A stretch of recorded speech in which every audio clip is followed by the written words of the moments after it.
All right, welcome back to the Grace Family Love Podcast. We are back with you for episode number 18, and we're excited to be here with you guys. And just remember, our goal is to reach you right where you're at to help you stop surviving and start thriving. Before we get started, I definitely don't want to forget. I want to give a shout out to Texas. We gave us shout outs last time, and I left you out. I'm sorry about that. We don't always get to see where you're listening from, so give us a line, drop us a line, shout out, and let us know where you're from. We'd like to connect with you in that way. It's very encouraging. And if you're new here, welcome, guys. Hopefully you can become part of the GFL fam. If you do, don't forget to, if you're watching this on YouTube, hit the subscribe button, like it, share it, and that way we can know just who you are. It lets us know hey, so-and-so subscribe, so we get to kind of put a face to somebody new that's watching or that's going to become part of the GFL fam. For sure. And shout out to Patrick Rogers. He hooked me up with this shirt. Man, this is legit. I don't know if you can see it. I know obviously if you're listening to the audio, you can't. But if you want to check it out and know what I'm talking about, go to goodkindclothing.com and look it up. They're nice, and it'd be a perfect gift right now for the holiday season for probably your teenagers. I hope I'm not pushing the lines wearing this shirt, but man, it's legit. Handsome. It's legit. I'm I'd rather you look like this in the Costco dress code. It's okay. All right, so shout out to you, man. Thanks for hooking it up. I appreciate that. Yeah, guys. So today, what we're going to be talking about, last episode, we kind of just went over a little bit about what are the 4 major causes for divorce, and we had to bring it up because holiday seasons, man, it's like a recipe for all 4 of them. Bam, all together. So I want Joe to just talk about them a little bit because we're going to go through them. But what I want to make sure that we do is just kind of give you the advice to just be able to not only hear what they are, but know how to avoid them. Yeah. And I got a message from one of the listeners, and she was saying it's kind of hard to imagine you guys not having a bad relationship. So I want to just not just want to say this kind of what is it, disclosure or full disclosure? Yeah. Yeah. So the little fine print on the bottom says we were TNT, ready for a divorce for about 7 years. No joke. So I keep saying 7 years. He says, no, it wasn't even that long, but it was 7 years for me. Difference of opinion, I guess. It was 7 years for me. So one of the things that kind of helped us to get where we are is this verse. It says, Proverbs 12:15, the way of the fool seems right to them, but the wise listen to advice. So for those 7 years, guess why we were not where we are now? Because we were the top. We were the way of fools seems right to them. And what I thought was right was right. What he thought was right. And we were not going to budge until he finally budged. And then I was like, okay.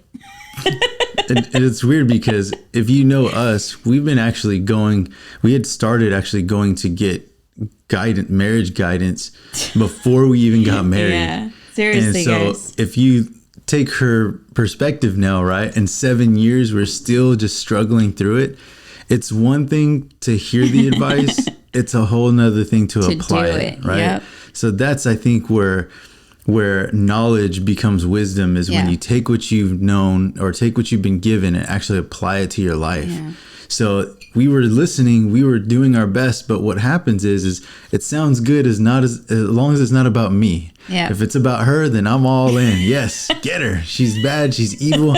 She's messing everything up. She's hurting my feelings, right? And then vice versa. Yeah. When it's about me, I'm like, oh no, I don't like this. This is not good advice. It's time to go. So what was happening is we're getting the advice, but then when it's time and we start getting into a heated moment, all that advice kind of goes out the window if you're not careful. Pride jumps way Exactly. So your pride takes over. You do it your own way. You revert back to what you've been practicing all these years. Yeah. And so, man, we got to be careful with that stuff. Yeah. Okay? So definitely, guys, we want you guys to be able to take this and just kind of run with it. And what we mean run with it is so that way you don't have to wait as long as we did to kind of get to where we are now. Yeah. And we want you to enjoy your marriage sooner than we did. We want you to thrive sooner than we did. We don't want you to wait 14 years to be at the best. For sure. No, we don't want that for you. We want it now. So what we wanted to just talk about is just the 4 things that causes divorce. So the first one, and this is major. Yeah, and it's usually the most important. And I would say it fluctuates between these two. You got finances and sex. Okay, then after that, you've got religion.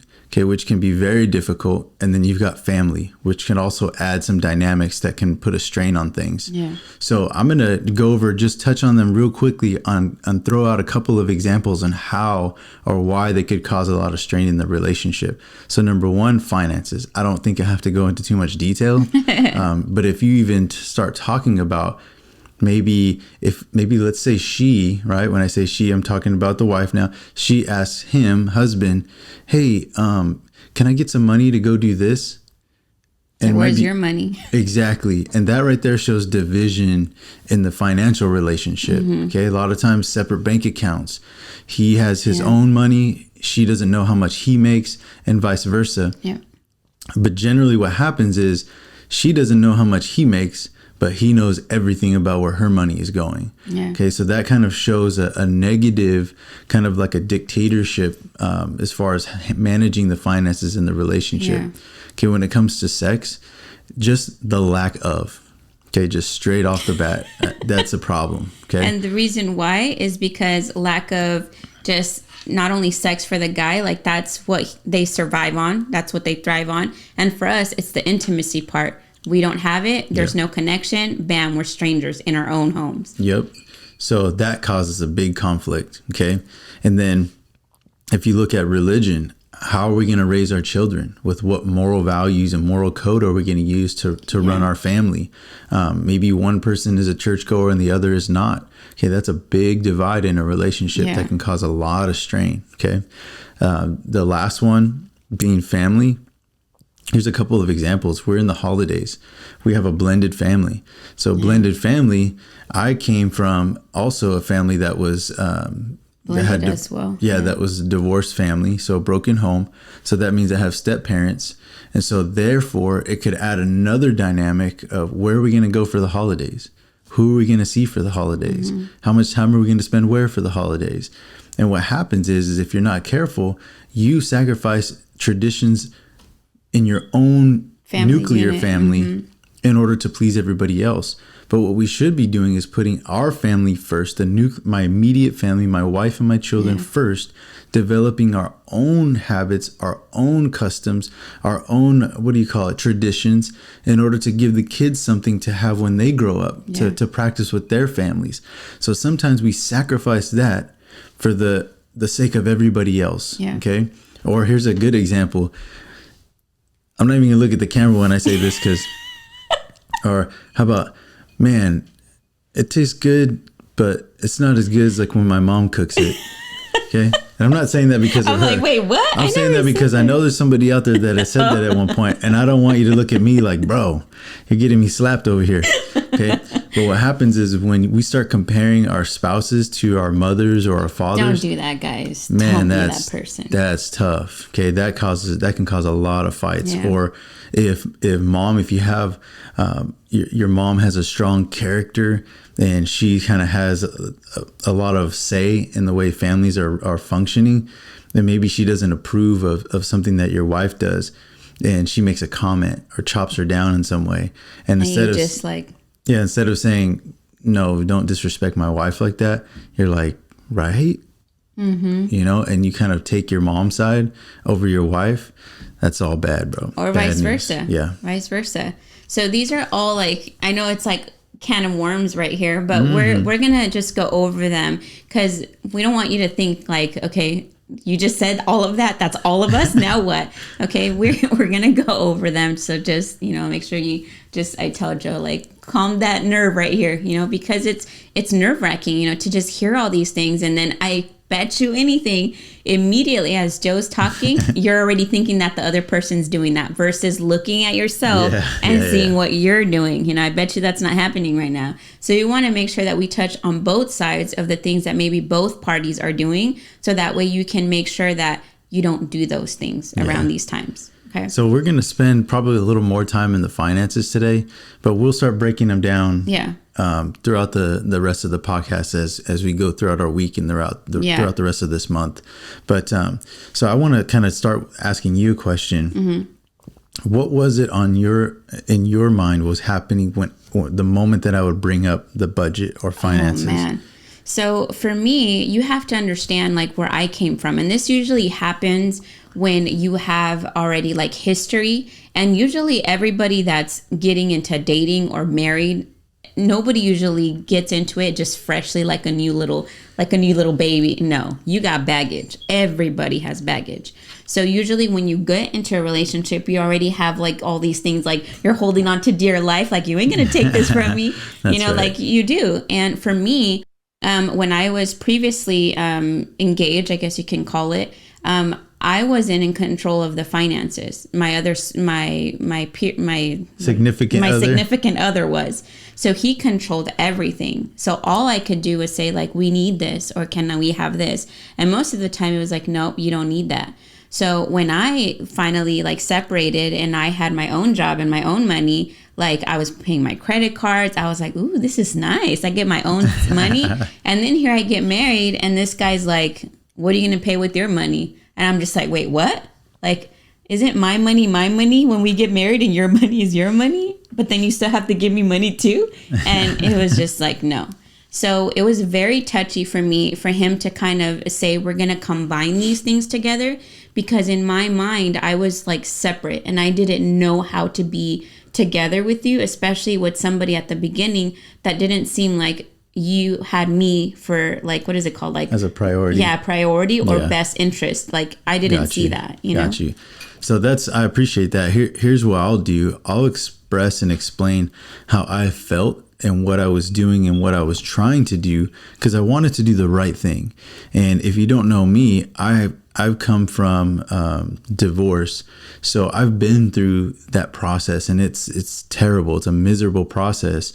And so I know what not to do. Okay. So I'm coming to this relationship with all the best intentions. However, good intentions don't get us very far if we don't put into practice those things that are going to help us get to where we want to be. Yeah. So we are getting advice. We're meeting with our pastors. We're trying to do everything we can to do things right. We are trying to not allow our baggage to influence our relationship now, but it wasn't working. Okay. So we thought we were. Yeah. So here's what I wanted. I wanted to have our finances together. I wanted us to work as a team. I wanted us to be a unit, to move as one, to be as one, to have a united household. Because in my mind, all I could think was unity. A house divided cannot stand. So I'm thinking unity. I'm thinking togetherness. I'm thinking love, right? I'm thinking all these great, wonderful things. Here's what I did wrong. I thought that my way was the right way. And so I'm taking this advice, I'm internalizing it, and then I'm doing it my way. So I'm already veering off the track. Yeah. You know, when our pastor sat with us and trying to kind of instill in us these qualities, I'm in the back of my mind and subconsciously sometimes and sometimes on purpose, I'm trying to manipulate that to make it work for me. Whatever makes me have to do the least amount of changing is going to be the best for me because I don't want to change, right? So I'm reverting back to my old ways. So here's what I did. I took the finances, combined them into one account. Okay, we were in agreement. We did it together. We understood what we wanted. What I did wrong was I made all the things that I thought were important my priority. Yes. And she's right. She's had every right to be afraid. So the reason why I was so scared to give him my money was because I knew. And it's crazy, but us women, we have that intuition and we don't use it very well because we can't express, we can't communicate, and we don't sit and are able to express that. If I would have sat down with you and told you like, hey, I can do this, but can you make sure that these things are important? Can you make sure that happens? I didn't do that. I just cried and threw a fit and I just said, I'm leaving you. And then I threw the blow dryer at him. Maybe one of those days. Man. Been through it, guys. So having a little bit of flashbacks. So trying to do things right and doing things right are two different things. Okay. Yeah. So in the heat of the moment, we weren't getting the help that we needed. It was like once the flames were going at full blast, one of us was hurt. One of us, she was crying. Then we called. But we didn't call when it was like, hey, things are kind of getting out of hand. I don't know how to express myself. Yeah. No, it was like, you better tell her to stop, or you better tell him he's doing it again. And so here's what I'd like for you to do. Yes. I'd like for you to stop and think about if you're having problems in balancing a budget or even making a budget. If you have your money and his money and her money, okay, this is something that you need to consider. Yeah. Doing it together. Okay, I understand the fear, and it can be very bad if it's mismanaged, if it's mishandled. Yeah. The benefits of doing it right is that you actually have more money at your disposal available to you than you think. But what happens is because we're unwilling to relent and we're unwilling to relinquish what we have in our hands out of fear. Now, fear is keeping me from being a true partner with my spouse. Yeah. And able to accomplish goals and dreams and things that we wouldn't be able to accomplish otherwise. Yeah, on our own. So what happens now is we both have these dreams. We both have these visions for our future. And the end result might be the same. We might both want the same things at the end, but we're hindering each other on the process to get there. So we're making that 1 year journey, a 10-year journey, a 5-year journey. But if we can work together, going back to what I did wrong, I thought I was right. And so she wasn't my priority. My number one priority was, in my mind, was to provide. And what happened is my concept of providing meant paying the bills. It had nothing to do with love, had nothing to do with affection, had nothing to do with hugging my children, kissing my kids, kissing my wife, hugging my wife. None of that was what I thought meant being a provider. It was just paying the bills. I was so far off. Okay, so far off. So what I did was no affection, no love and reward, wasn't making her a priority. All I was doing was taking her money and paying bills. And mainly his bills. And mainly my bills. Okay? And that was it. So we had no money to go grab something to eat as a family. No. We had no money to go on a day trip. Not even for socks. And we tell this story a lot to each other as a reminder. There were times we couldn't even go to the gas station and get a bag of Cheetos, the small bag. They were 99 cents back then, guys. Seriously. Just FYI. So I would pay all the bills, and she'd come up to me and I'd walk up to her with pride, like, hey, all the bills are paid, and wait for like a pat on the back or a pat on the head or something.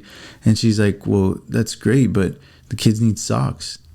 That I don't think we're going to make it the whole month on these groceries. We need more groceries. And I literally would pay everything within the first week of the month. And then he only gets paid once a month. Guys, I only get paid once a month. So in my mind, I was like, I got to get it all out right now. Get it out so there's no temptation to spend it on anything else, because everything else was not a priority. So what I was saying to her was... People are probably looking at you like, dang, not even for food? Not even for food. I'm not exaggerating, not even a little bit. And so here's what she's seeing on the other side now is, so you're taking everything, you're not providing for the kids what they need. Okay, basic necessities, toothpaste, toothbrush, soap, socks, underwear. Now he knows. Look diapers, at the good guy. Formula, like all these things. It just wasn't even a thought in my mind. Yeah. I just thought if we paid the bills, there's a roof over our head. We're good to go. And I was just so far off from what really mattered. Yeah. And I'm sharing this with you because I don't want finger pointing. I don't want, elbows being jabbed into ribs. What I offer you is just a perspective. If you're on the side of maybe you're feeling disregarded and you're not a priority, maybe this perspective will help you understand where he's coming from. And so if that's the case, then use that information to help you express yourself in a way that's meaningful. Okay, instead of just like we did, we just fought. We got angry. She cried. We had zero money one time, but all of a sudden she came back with like, how much is that purse? The infamous purse. Oh my God. So, I mean, we both had, issues and the same thing that was happening with him with the money. I got my first paycheck and then I went to go buy a Coach purse. At that time, it was like $300 and something. So I expected that he was going to pay everything. So I'm like, I can do with my money whatever I want to do. And he was thinking like, you got money so you can figure everything else out, we didn't communicate this. Yeah. So I went to go buy and spend my whole check on a purse.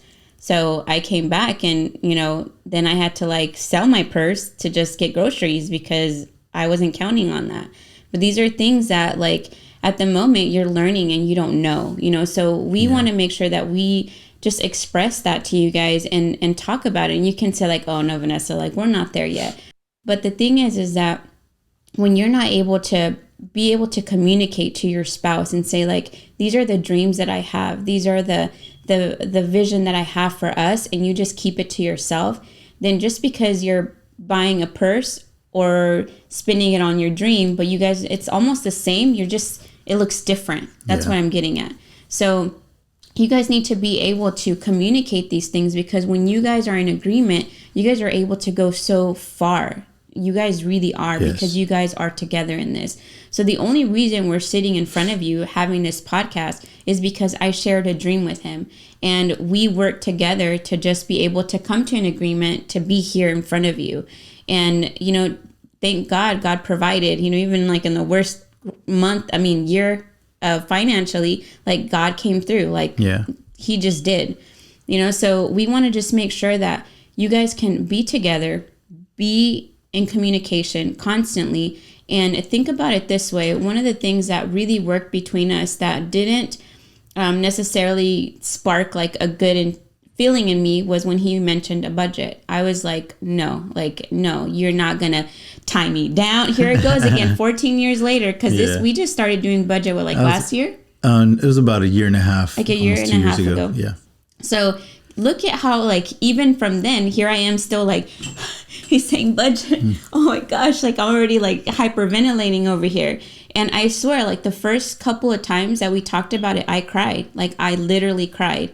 Because again, I could not explain to him how that made me feel and the emotions that it would bring from the past. I couldn't express myself, and I didn't even know what it was. Till finally I was just like, okay, look, these are the things that are important to me. The kids, family time, meaning like having like maybe $150 to take the kids out to eat or going to the movies or something like that. Like once a month, just once a month. What else? Things were important. Like, making sure that there was a budget for our health, like for medication, for all of these things. These are things that he didn't even think about, you know what I mean? But they were on my list, and that's why I was already like freaking out. So when you're able to sit down and break down where your money goes, you're going to not only like go so far, but you're going to be able to find out where it's also like slipping away from you. Yep. Where are these expenses just like kind of like going? And when you're able to just break down, he started reading this book. What was it called? The Money Makeover? From Dave what's his name? Yeah, Dave Ramsey. So like he started kind of sharing just the insight of what he was getting as he was reading the book. And it was like eye-opening for me, because you have to understand, nobody taught me how to use credit cards. I thought it was free money. I know that sounds dumb, but for reals, like I didn't think about the consequences of when you actually like put everything on a credit card, that you have to pay it back and then double, because you're also paying interest. And I didn't know that, and I just thought, oh, $25 here, $25 here, oh, that's okay, it's $25. By the end of the month, it's like $350 worth of credit cards. That's like a car payment. I didn't think about these things. Yeah. So as he's learning all these things, he's teaching me. So in your guys' marriage or relationship, if finance is not something where it's a priority to figure out a budget and figure out to learn about it and what works and what doesn't work, then you guys are doing a disservice to not only yourselves, but to your whole family. Yeah, that's true. What I would like is, if you need to have that conversation, is to think about it in advance. Yeah, right? For sure. Don't get so amped up and so upset before the conversation even happens. That was me right there. Yeah, I would say plan it out, okay? Think about, okay, let's say tomorrow at this time, we're going to talk about this, okay? And it might sound weird to try to make an appointment with your spouse, but here's the thing. You have time to mentally prepare yourself so that while the emotions are low, you can think about how you want to respond and what things mean most to you. So you can even come to the conversation with your priorities in order. And so when you talk about it, you each can have a list of priorities. Now, in every relationship, there's generally kind of somebody that's like the logistical person, that every detail, every penny matters, and they love calculating things out and looking into the future. Okay, and that's me. And there's always kind of the free-spirited one that's like, me right there. That's like, hey, you know what? It's for the kids. It's for the family. You know, it's worth the investment. But then it's like, how much money are we going to spend on this? You know, this is not as meaningful. Yeah. So you got to figure out who's who manages the money better. Okay, who manages the finances better. And so in our case, we had a combined account. I'm better with the finances, but because of the nightmare that I caused in the beginning, in spite of my pride, I was like, you know, this is not working. And so I ended up giving everything back to her. So I would get paid. She would get the whole paycheck. She would get everything. And then she would pay everything that needed to be paid based on what we had available and based on the priorities of the family, the kids, you know, the food. So let me say something real quick for that. So he gave me that not because I'm good at it, because you just heard it. I'm free spirit. He's the more technical one. However, he wasn't ready to take his role. So I had to step up. I had to step up into a role that was not mine. And why I say this is because throughout the years that I had the finances, my anxiety was through the roof. And then because I wasn't fixing the problem, because he wasn't stepping into his role, the problem that I had that was causing me anxiety was not going to go away. Yeah. So it went from anxiety to depression. And then when I was depressed, it was just like, what's going on? I really couldn't take care of anything. The whole house went upside down because I wasn't well. So he had to step up and say, okay, I have to figure it out. I have to seriously man up. I have to read. I have to figure out, because this is causing you stress. This is causing you depression. This is causing you anxiety. And I don't want this for you. Yeah. So I have to take my place. He did. And you know what? We are thriving. Like when I was taking North, I felt like we were just like, you know, in the war when they're just like going through the dirt, like, oh, they're barely making it. That's what we were going through when I was taking care of the finances. Because it was like driving me nuts when he took over and he studied almost like to get better at it. Yeah, you know? I had to take it seriously. Yeah. I was tired of just eking by, right? Yeah. And again, like she said, we've only really started hitting this hard the past year and a half, 2 years. Yeah. So we're not one of those couples that you might see on Instagram that you think don't have any problems. You know, we have been through so much, and this is our opportunity to share what has helped us to get to where we are. So this is not people that are so disconnected, you know, from real life. Yeah. So we want to share real life things with you, and I really want you to pay close attention to each one of our perspectives, because it's going to help you get to where you want to be. And that's what we want for you guys. And so it really hurt me to see us struggling because I wasn't taking my place. Mm-hmm. So just know that each one of you as a husband, as a wife, have a significant and unique role to play in the home that helps make a family complete. Yeah. You know, so if you don't have one or the other in the home and you're a single parent and you're struggling to do it on your own, you know, I give you props for doing everything you need to do. If you're in the home and you have husband and wife together, but you were just at the end of your rope, please don't just call it quits just because of a bad day. No. Give it everything you've got. Get help. Get advice. Take it. Apply it. Because the worst thing that could happen is you end up divorced anyway. So why not give God a chance or give people an opportunity to speak into your life to help you establish a foundation? Yeah. No matter where you're at, it's always a great time and opportunity for God to say, let's begin again. Yes. So let God have an opportunity to move in your relationship and move in your life. And these things are practical things. And this is not advice that I'm just making up, but this is how God can work in your life to help you get to where you need to be. The Bible's not just some mystical book about some magical things that we're going to be doing someday.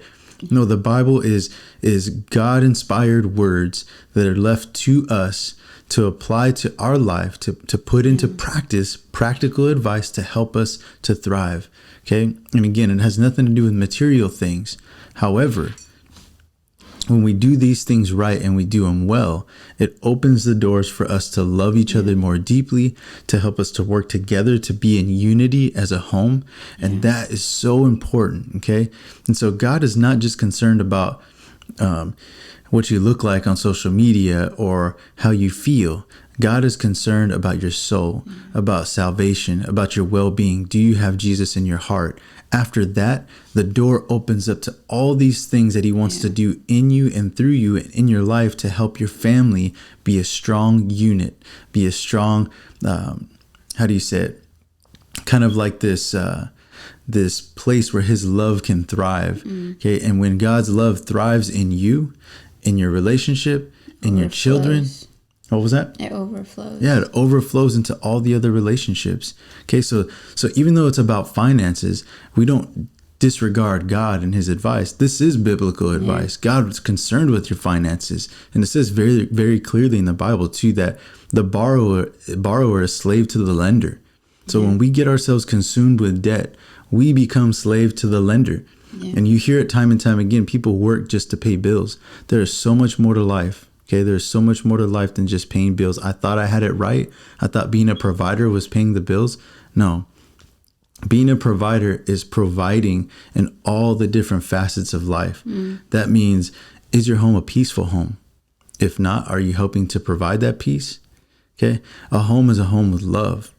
Are you doing what you have to do to take your place to fill that home with love? Is your relationship with God in order to help you even know how to love? Your part of being a provider is hugging, kissing your children, hugging and kissing your wife. Okay. There's so much more to providing than just paying the bills. This is just one part.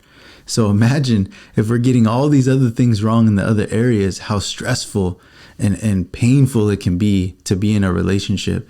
And that's why a lot of people get stuck working overtime. They just don't want to go home.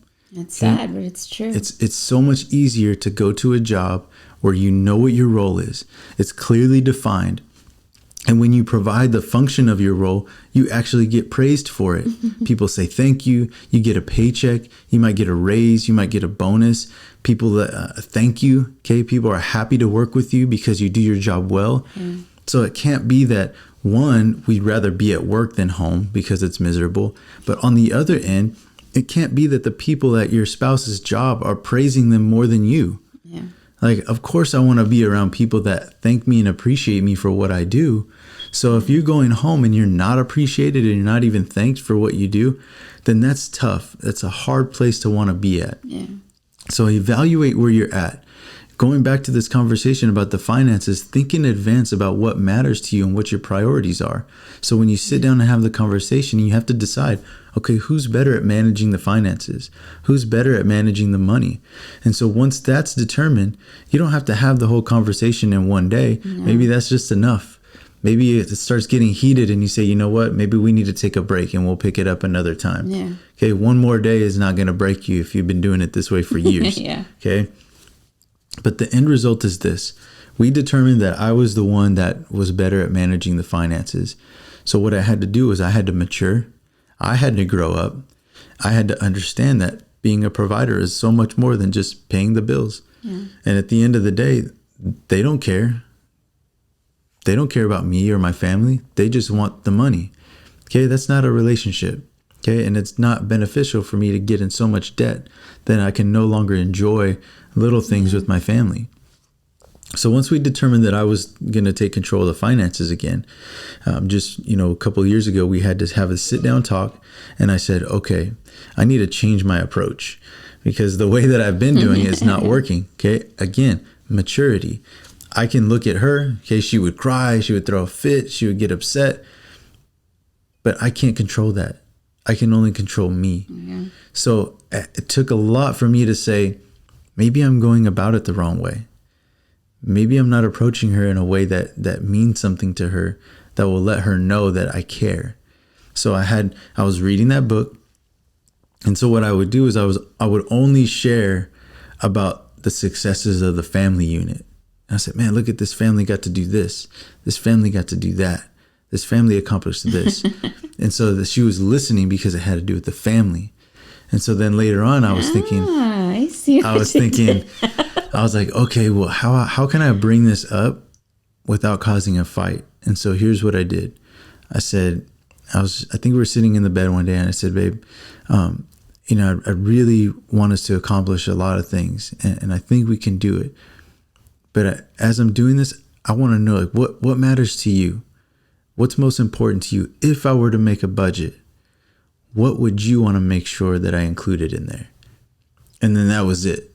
We didn't sit there and talk about it. We didn't sit there and hash out a budget. We didn't do any of that. And so I think it left her wondering for a second. And she was like, because it was a different approach. The next time we brought it up, she had an idea of what mattered to her. And so once that happened, then I got a list of what mattered to her. And I included all of those things in my budget. Mm-hmm. And so what I wasn't sure about and what I was very careful to mention is I wasn't sure about how much all those things were going to cost. So trying to be sensitive to her needs and her wants and her desires, I said, okay, so here are the things that are important to you. Do I have the list right? She looked at it and she's like, yeah. I said, okay, well, sit with me and tell me, right? I didn't talk about anything else. It was just her priorities, her list. So in a way, this was her budget. So I said, okay, how much does each one of these things cost? How much would you need to have for each one in the month? And so we started talking about, it was family time. It was groceries, miscellaneous. So like soap, laundry detergent, all that stuff. It was like the subscriptions, Netflix, Hulu, like all the things that, we pay for that. Because, that's was important for the kids. So it's important for me. It was, I think, like even the dog food, cat food. It was health, like the insurances, like the extra, what was it like? Yeah, because she has a lot of doctor's visits, which is with all the problems she's had in the past year. So I think what got to me that was like, it made me even more more willing to help is I made the list and he told me like, what about you? And I'm just like, wait, what do you mean? Like, what about me? He's just like, yeah, like how much does it cost to like do your hair? And I'm like, wait, what?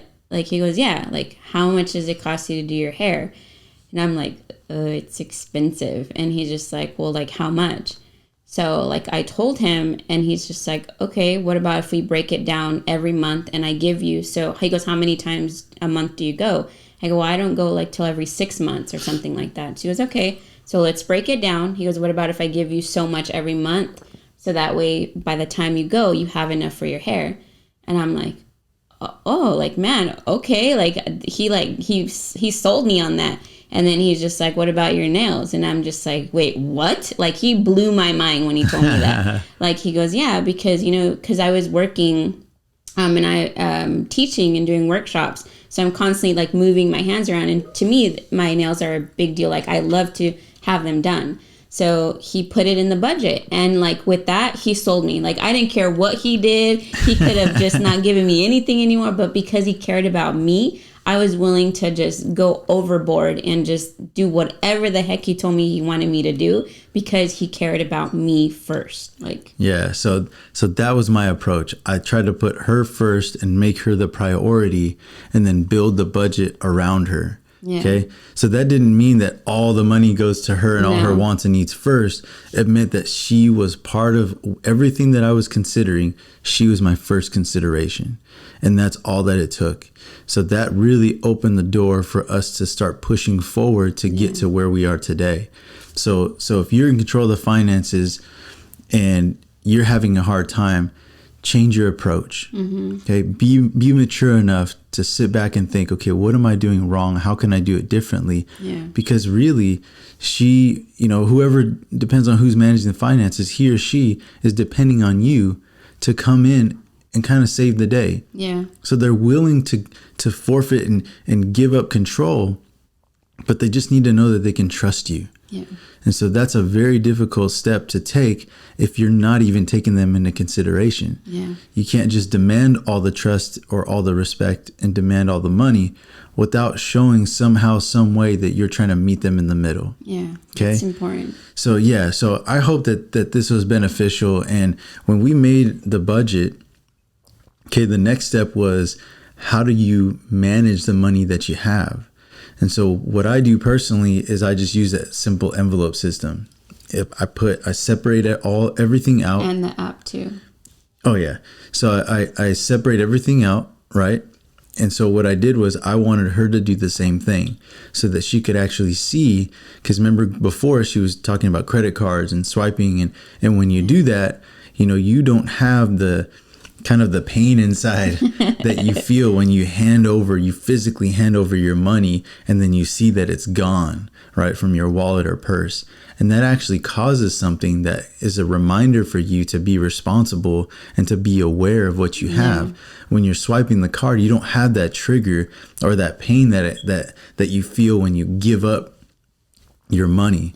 So I wanted her to do the same thing so that she could see, this is how much money I have, this is how much I have left, or I don't have any more at all. And if she wanted to continue to spend in any certain area, that she was going to need to take from some other thing in order to make up for that. So I wanted us to be engaged in that way, and I thought it would be healthy for her, but I didn't want to say it like that to her or tell her that.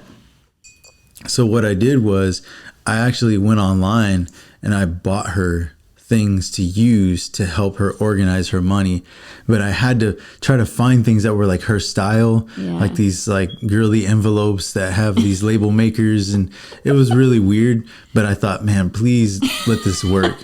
And so I'd say, hey, I got you something that I think you might like, and I just left it at that. And so she was like, oh, that's weird. So when it came in, I put, oh, hey, look, this is what I got for you.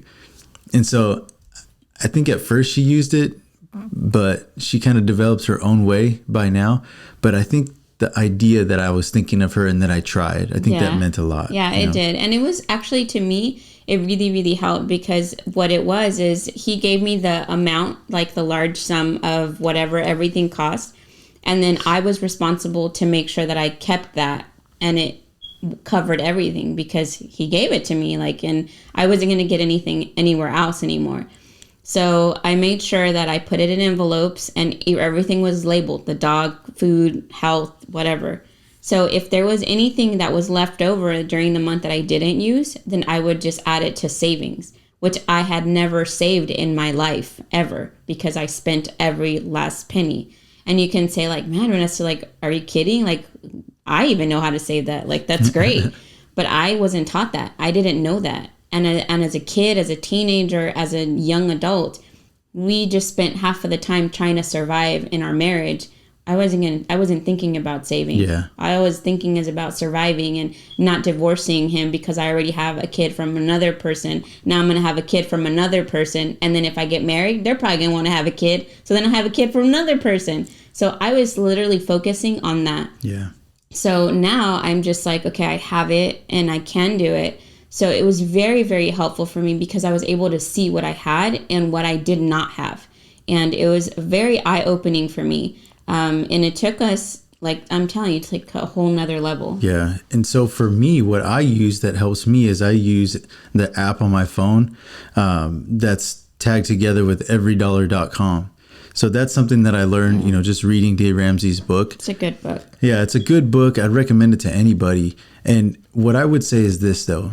In your conversation with your spouse, what you guys agree upon is most important. Yeah. So if you read his book, then you're probably going to start selling everything, and you're going to want to...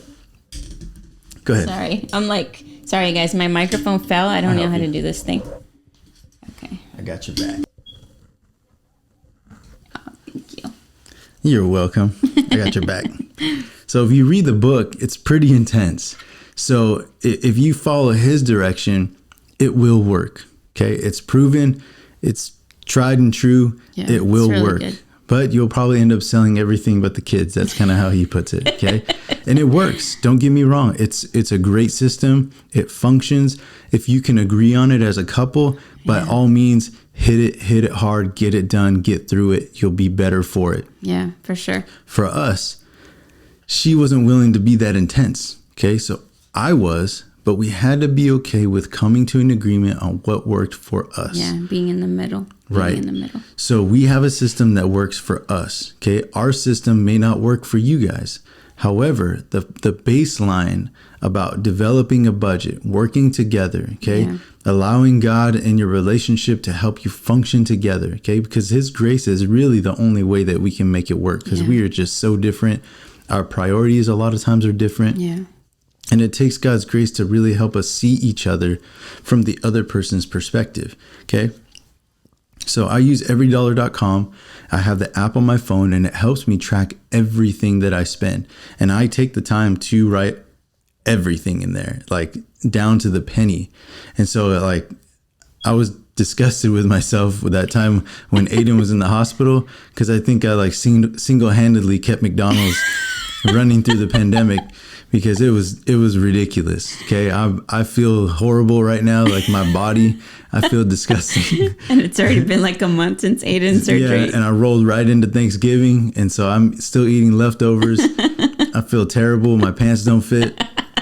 But you know, it's going to be all right because we're making it work. Yeah. And life happens, guys. That's right. Life happens. So I got to see how much I spent on things that don't matter. And that's a reality check. Yeah. Because how can it be, right? Mr. Budget, I can spend on things that don't matter, but she can't. Like, so if you're in control of the finances and you're kind of running this thing like a dictatorship, why is it okay for you to spend on things that are not in the budget, but it's not okay for your spouse or for your kids? You know, are you going to the store and you're telling your kids, no, don't even ask because we don't have money for that. But then they see you buying things at the gas station, buying soda here, soda there, you know, and so all of that stuff matters. So when you are in a place where you just want to make it work, you're going to make it work. Yeah. Just be willing to accept that your way is not the only right way. And when you guys work together, you are so much stronger. You can get so much further. And it's so much more meaningful when you develop these systems to put in place to work together as a unit. Because while you are doing this with each other, not only are you turning yourself into a power couple, right, that can accomplish anything, but you're teaching your children how to manage finances. Oh, you just stole my thunder. You're teaching your children, okay, if you have a daughter, you're teaching your daughter what kind of man it takes to take care of the home. Yeah. If you have a son, you're teaching your son and what it means to take his place and really be responsible for the finances. No, it's true. You know, like when we started learning about all this stuff, we started teaching our oldest right before he left, because that's when we just started to learn about it. But I feel like bad if we wouldn't have learned this, our poor son would have just been like struggling. Like he literally just sold his car, got another car. He had money saved. Like, you know what I mean? Like, well, you know, he's doing great. Like he has his own expenses.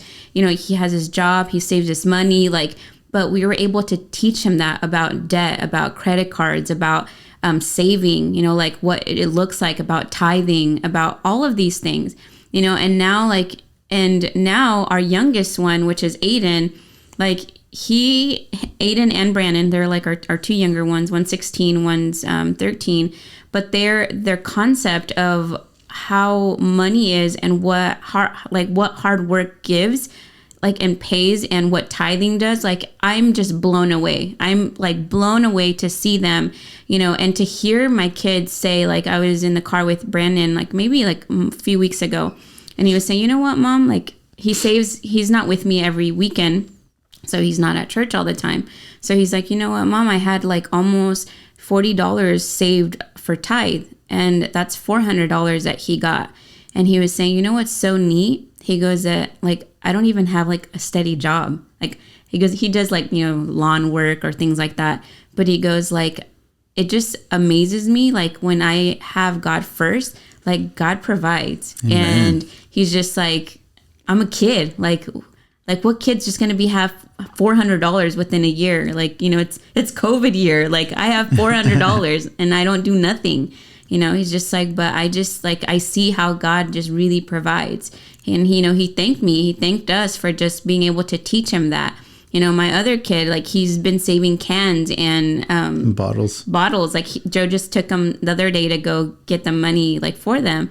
But what makes me proud is that they are not those kids that say, like, I want the latest this for Christmas. And what do? Nothing. They're going to sit in their room, play games all day. You ask them to clean. They're just like, what? Like, no, just they're hardworking. And they know that with hard work, there's a reward for that, yeah. But that also has to go from us being an example, from us teaching that. And if we wouldn't have taken our place, then we would have never been able to teach them that and show them that.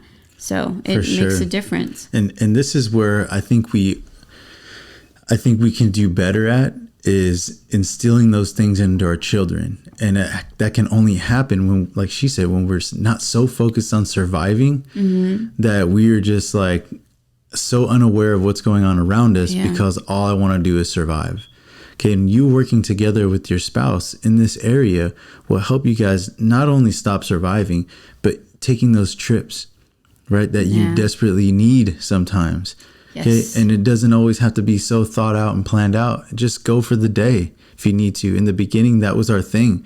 There was a time where we didn't have money to go and stay at a hotel at the coast. So we had a van at the time and we actually slept in the van and we just drove up and down the coast for 2 or 3 days. Yeah. So I wouldn't do that now. That's a little hard. Yeah, it'd be kind of scary. My back might be all messed up, but it was just to show the effort that we made, that we didn't have the money to stay in a hotel. So we made it work. And so at the time, I think a hotel would have been like anywhere from $90 to $150 a night or something like that. So we used that money, and that's the money we used to eat, to go hang out, to go do things. So we didn't have the money to do it. So we made it work our own way so that we can get what we needed, spend the time that we needed to spend together so that we can refresh, regroup, and refocus to get back to being the husband and father and the husband and wife and mother that we wanted to be. And so I'll end with this, that think about your budget. Write down everything that you spend in a month, all your bills, all your needs and necessities, right? And even look back in your bank statements the past 2 or 3 months and look at everything that you've spent on things that weren't part of your budget. Okay. And just take a look and see how much waste there is. And I call it waste because it is waste, right? If you don't need it and if you don't have to have it, like you can live without it. Yeah. Okay. So look at how much you're spending there. And I think just that alone, you'll see how much more money you could have in your hand at your disposal each month. Yeah. After that, okay, prioritize, figure out what needs to be on your list and what doesn't. And really be mature about it, okay, on both sides. Okay, really choose your priorities based on what's needed to keep your family functioning. Yeah. Okay, I'm talking like starting with the 4 walls, right, and the food. Like those things are the most important. Making sure your kids have food to eat, and making sure you have the water on and the lights, that kind of stuff. Okay, so start with that. Okay, the goal is I want you to think about this. Once you have all those things in your expenses written out, look at how much goes to debt. Okay, consider that. Credit cards, cars, mortgage. Well, I mean, that's not. No, not mortgage, but credit cards, cars, subscriptions, those kinds of things. Take a look at those things and really decide, do I need this? Okay, and do I not? The reason I say that is because once you figure out, what you need and don't need, it will allow you to really take a step back and think like, why do I have this? Is it because everyone else has it? Is it because it's what my neighbors have? Are we keeping up with the Joneses? Is it because of what my friends have? If I don't have it, will I feel like less of a person? Okay, and really do some self-reflecting, because you don't need to have everything that everybody else has. Like we just recently cut out our Netflix and we're totally fine. Like we're surviving. We survived. Okay, she has other things that she likes to watch. So guess what? If things ever went south, and we had less money available, We would cut out things that we don't need. Yeah. And it would be no problem. Right. And we have. So take this thought. What if from one day to the next, tomorrow you woke up and you didn't have any of those extra payments? No car payment, no credit card payment, no subscription payments. Maybe you every time you get a chance to get the newest phone, you all get the newest phone, and then you're stuck paying extra payments forever, right? And you just get the next one and the next one, and you never finish paying it. Think about how much money that costs. That can be anywhere from $35 to $80, $90 extra on top of your phone bill a month. Yeah. For what? Just so you can say I have the newest phone? That's not how you identify yourself. Your phone does not make you who you are. Right? It truly doesn't. And I'm being honest. So if you could wake up tomorrow and you had none of those extra payments, how much more money would you have in your hands? Yeah. And that's the idea. We want to get rid of those things that we don't need. And if you took all that money, now what, could you go on a vacation? Could you buy something for your kids that you always wanted to buy them? Could you invest that money into something else? And here's where I want to finish with this, that for us is very important. Charity. Would it hurt to give some of that money to charity? And I'm just asking. I'm not saying you have to do it. But if you're going to throw your money out there, wouldn't it be nice to at least put it somewhere where it's meaningful? It can help somebody. It could help somebody. So for us, we really believe that we could do good. And we try to do our best to live that way in the way that we speak, in the relationships that we build, in the way we treat our children and we treat each other. And so when we give our tithe, when we give our offering in church, that is our form of charity. Yeah. And God is so, so good. And this is one of the only areas in the Bible where he says, try me in this. Where he says, give and see if I don't return to you in such a way that you won't, I'm paraphrasing, that you won't even have room to store it. In other words, right, not only in this case do we reap what we sow, but we receive even more than we give. The Bible says it's more blessed to give than to receive. Pastor said something today that, man, really struck me, and I should have said something at the moment. But he said, it truly takes love to give. It doesn't take anything, any emotions, no connection whatsoever to receive. Anybody can receive, but it takes love to want to give. Yeah. And so I'm not saying you got to give all your money to charity, but in your budget, charity should be a part of it. Yeah. Because doing good, giving back in whatever form or fashion, maybe it's to a community event, maybe it's giving to Goodwill, maybe it's paying tithe at your church or giving an offering in your local church. Okay, maybe it's giving back to somebody that gave to you. Maybe it's buying the meal for the person behind you when you're going through the drive-thru. Okay, charity can be in any form or fashion. Maybe it's donating to the homeless shelter. Whatever it is, charity should be a part of your home, part of your budget, and teaching your children that it is good thing to give back in whatever form that is for you. Okay, some people are coaches, some people are teachers, some people, like I said, give to charity like homeless shelters or kids for cancer research. You know, there's so many different forms, but I think that's an important and a valuable part that we look over too much. All right. So I hope this was helpful. You know, thank you for listening to my rant. It's something that I'm passionate about. Giving back to the community is a big deal for us. And so I would feel like I did a disservice if I didn't share that with you guys. Yeah. All right, so let's pray. And if you need anything else from us, please let us know. If they wanted to reach out to you, how could they reach you? You guys can message us through Instagram, Grace Family Love. Remember, it's one word. Love is spelled L-U-V. You can message us on Facebook. You can leave a comment on YouTube, or you can actually message us there too. You can email us if that's your cup of tea at gracefamilylove@gmail.com. And, you know, there's other ways too. If you're watching this on Facebook or if you're watching this on YouTube, you know, I get a lot of people that say like, oh, when I have a chance, you know, like I'll watch it. But you don't have to watch it. You can actually listen to it through like lots of ways. And it kind of just while you're washing dishes, while you're going to work, like it's just good to kind of set your mind and just refocus. And it helps a lot. I know I listen to other podcasts that kind of just help me as well. So, you know, you can do that and you can listen. Yeah. So we're trying to hit all the big platforms. So you can listen to us on iHeartRadio. You can listen to us now on Pandora. Shout out to Pandora. Yay. You can listen to us on Spotify. You can listen to us on Podbean. And when you do listen to each one of those has an app that you can download on your phone, and even Amazon Music, we're on there as well, and Apple Podcast. So if you have those apps on your phone, perfect. It should be easy. It should be quick. Like she said, I usually listen to podcasts on my way to work. Just hook up my phone to Bluetooth on the car and I'm ready to go. And one thing that I noticed too for the Podbean app, it has like a smart listen button where it speeds it up just enough to save you time, but it doesn't make our voices sound all weird and distorted. So I thought that was pretty cool to save you some of the in-between time. But yeah, so we'd love to connect with you. We'd love to have you support our channel. So we're here for you. Yeah. We love you guys. We ain't going nowhere, guys. That's right. We got a mission. God gave us a job, so we're going to be here for a while. That's He right. fires us. All right. God, we just thank you for this day. We thank you for the person on the other side of just this video. I just ask that you just be in their heart today and helping them figure out where is it that you want to take them. Just help them to understand and see that you have a life, in store for them, a prosperous life, and not only financially, but emotionally, physically, mentally.